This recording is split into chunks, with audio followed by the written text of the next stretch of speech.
नमस्कार दोस्तों। मैं एडवोकेट धर्मेंद्र सिंह। आपने कई तरह के वारंट के बारे में सुना होगा, जैसे search warrant, bailable warrant, non bailable warrant. लेकिन ब्लैक वारंट के बारे में बहुत कम ही लोगों को पता होगा। ये ऐसा वारंट है जिसका नाम सुनते ही अपराधियों को गला सूखने लगता है। ब्लैक वारंट को मौत का फरमान बोला जाता है। तो चलिए जानते हैं क्या होता है ब्लैक वारंट। ब्लैक वारंट मौत का एक ऐसा फरमान है जिसे डेथ वारंट भी कहा जाता है।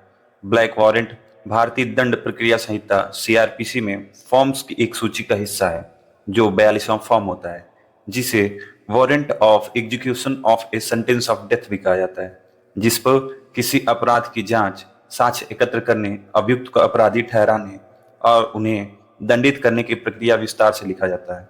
ये वारंट जेल अधिकारी के नाम लिखा जाने वाला कोर्ट का ऑर्डर होता है।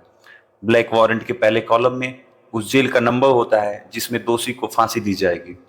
दूसरे कॉलम में दोषी का नाम लिखा जाता है जिसको फांसी दी जानी है। इसके बाद केस का एफआईआर नंबर लिखा जाता है। फिर वो तारीख लिखी जाती है जिस दिन ब्लैक वारंट जारी होता है।